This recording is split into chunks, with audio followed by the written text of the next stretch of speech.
FBI, CIA agents of Reddit, what's something that you can tell us without killing us? Hey yo, it's AskReddit channel. I worked with the Australian Federal Police with the Spider Squad doing computer stuff for them. In regards to pedos and finding trafficking victims, is the most heartbreaking work, but when you get them the office look like NASA after. A Mars landing get it left 3 and bit years ago, but do get called up to lend a hat every now and then. Somewhat unrelated, but my great uncle was a FBI agent. Every time we would ask him if he had any interesting stories, but he would say he was sworn to secrecy. After 10 years of hearing this, my sister asked, "Really?" And he responded with, "No, I just don't remember anything interesting happening." Girl's dad said his coolest memory as a CIA agent was New Year's Eve in Moscow, 1987. It was 39 degrees below zero with zero wind. I was an analyst, not an agent over officer. 85% of all classified material is classified because of how it was collected, not because it is juicy, useful. Yes, your boss and co-workers said that about you. I heard just 2 days ago that there is a saying, in the government, no one ever got fired for classifying a document, hence there is huge excess secrecy. This is just a matter of better safe than sorry. Usually it is initially classified by the first party to touch it, usually a lower-ranked individual. The easiest thing to do as the lower rank is to pass the buck. It will be up to the upper ranks to lower classification if necessary. My aunt has been an FBI agent for 25 years. The only thing I know about her job is that she's an office administrator. But her information went public somehow when she was part of the team that investigated the Mandalay Bay shooting in Las Vegas. Someone found the name and address of most of the agents that worked that scene and put it up online. Not sure why. She also took me and my family on a tour of the Las Vegas FBI headquarters about 15 years ago. One thing interesting that I remember about the building is that all the doors were floor to ceiling. 9-foot doors. Thought that was weird. All the doors were floor to ceiling 9-foot doors. Existence of reptiloidians confirmed. My dad worked for GCHQ in the 80s doing voice recognition, and he can't say anything more for a decade more. The way they can recognize you by Siri, Google today was being used in the 80s, just a bit slower. Not an FBI or CIA officer here, but my sister is a district attorney. And over the years she has prosecuted a number of animal cruelty cases. This led to her having an ongoing partnership with the FBI for the last several years. It turns out the FBI started tracking animal abuse cases about 10 to 15 years ago due to the incredibly high correlation between abusing animals when you're young and becoming a serial violent offender as an adult. Netflix getting in on that to about a year ago. Met an old, retired COA spook at a wedding reception, spitting image of Carl Sanders. He was amazing. So I asked him, "I don't want you to tell me anything you can't, but I'd love to know. When Kennedy got killed, what was the talk around the water cooler in the office?" He didn't halt or pause to think. Hell, we all thought Johnson did it. I also think Johnson was involved after reading the book Bloody Treason by Noel Tynan. However, just to contradict myself, the book Case Closed by Gerald Posner makes a very compelling case it was just Lee Harvey Oswald. If you go through the FBI interview process, it takes a while. Chances are you're going to have to spend some time working on crimes against children, which is really tough and most people don't want to do it. Yeah, I heard a story here on Reddit about how somebody was involved in a case against a predator, and he had to go through every image on his hard drive to flag anything that was child.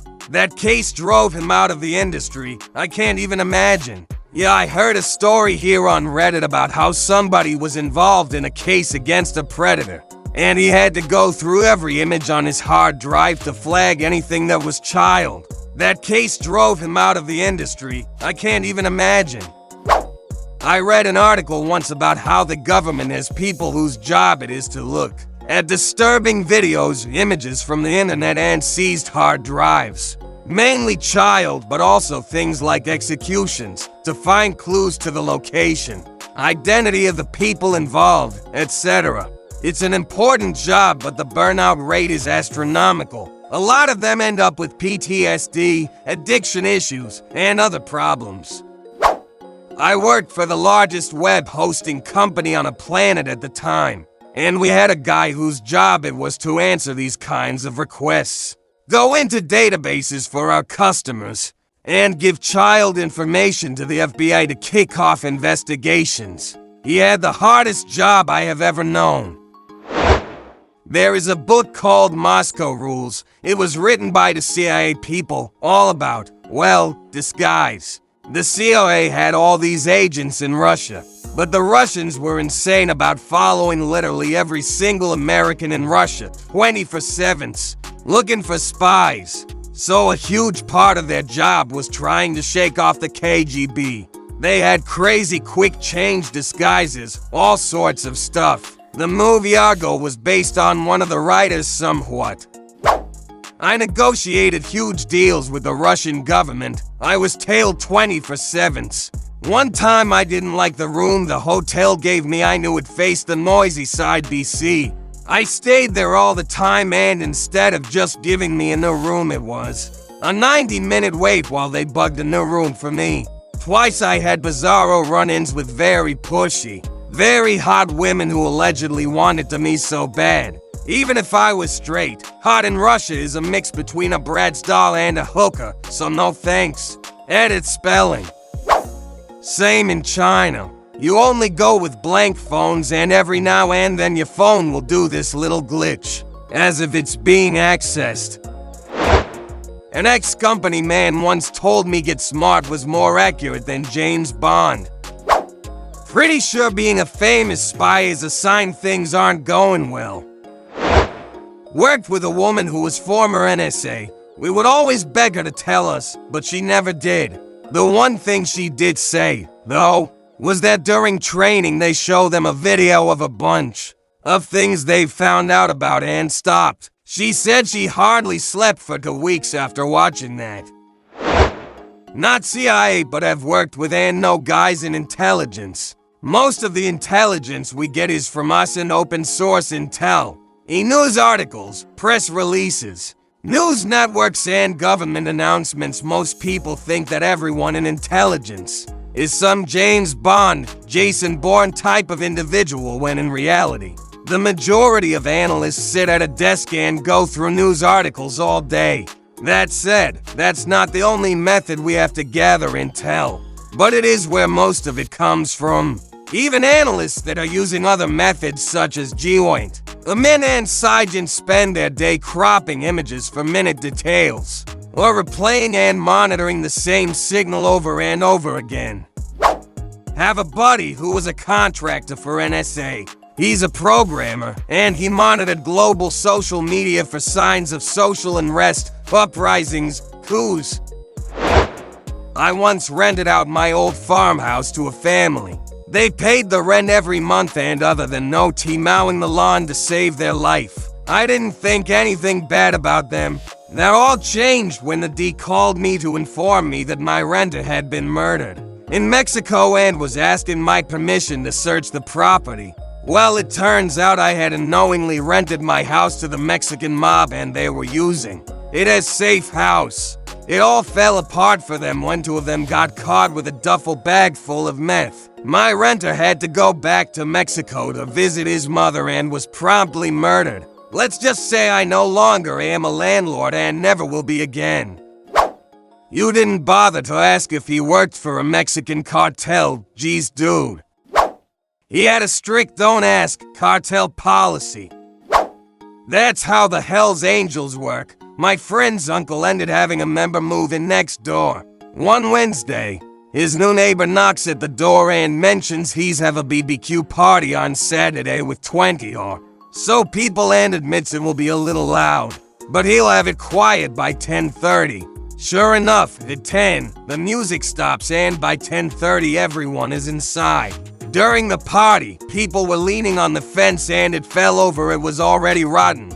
The next morning, the neighbor pops by and says to not worry about the fence. He'll get it fixed. Monday, the next day, a work crew shows up and replaces the whole fence about 120 by supper time. If you're a criminal, be nice to your neighbors. My parents once told me that Vegas in the 60s was much safer because the mob was in control. I talked with some CIA recruiters towards the end of college and almost applied earnestly after. A large group Q&A and then a much smaller one. The thing that stuck out to me was that the guys said most CIA agents are out of shape and have limited combat training with guns or hand-to-hand. They made it clear that it's the military that uses force. If confronted, they were trained to immediately surrender or to drop their bags and run if possible. When I applied for a clerical position with the FBI, someone on the subway unaccountably sat next to me and asked if I'd write her son and persuade him to apply to a school for the deaf. I'm deaf myself, how could she have known I was? So I wrote a letter. She and I met for dinner, then we went our separate ways. I've always wondered about this. Edit. So does the FBI do this in order to check you out? I didn't get the job due to an old college debt. Related, I was in the sauna at my gym when this naked old man with extremely long testicles started talking to me. Somehow the conversation ended up on the topic of my new roommate, who happened to be Saudi Arabian. He then proceeded to tell me he worked for the FBI and knew exactly who I was and asked if I would like to make some money every now and then for giving him information. I said sure, not because my roommate was sketchy, but because he got drunk one day and on my couch. This was 10 or so years ago and I never really heard from him. But I think my phone was tapped for a short span of time. Upvote for long testicles. I honestly stopped reading after that cause I couldn't stop picturing them. My dad always told me about how he went to school with one of the members of the Saudi royal family. Apparently a couple of dudes played a prank on him which ended up with him being publicly humiliated. Saudi, especially Saudi men, are extremely proud. I guess he took it really bad. He ended up having to leave the country. Anyways, long story short, a few years down the road, the two pranksters both died in freak accidents. One was allegedly killed during an attempted mugging. The other was found dead in the bottom of his pool. Both happened within the span of a couple weeks. My father was in the Navy and ended his career working at the Pentagon. When the war started in Iraq, he'd flip out every time the news pushed weapons of mass destruction narrative. Lo and behold, there were none. Not an FBI agent myself, but I recently was in frequent contact with an FBI recruiter about open positions I was considering. And what they told me was, the process of actually becoming an FBI employee usually takes between 1 to 2 years for all the necessary background checks and training exams. The FBI does all the stuff you see in the movies, just not as quickly as I was watching some X-Files the night before. The recruiter told me that you can imagine that spooked me a bit. Special agents aren't spies. They're cops, which is ultimately why I didn't decide to go forward with the application, since the initial info session made it seem like special agents had more of a foreign diplomatic role than they do, which is what drew me in the first place. My spouse is an FBI agent. One of the things they had to do at the FBI Academy was go to the Holocaust Museum in DC. The lesson was what can happen if you blindly follow orders without ever questioning the morality intent behind them. I found that pretty compelling, and I was glad to hear that it's part of their training. I was raised by someone who worked for the FBI and grew up around a lot of people who worked there. As a kid, I was pretty surprised to learn how many of them believed in aliens. I was even more surprised to learn how many of them believe in angels. Came here for the ridiculous comments by PPL pretending to be FBI, CIA. Was not disappointed. Thanks for watching. Share your stories in the comments.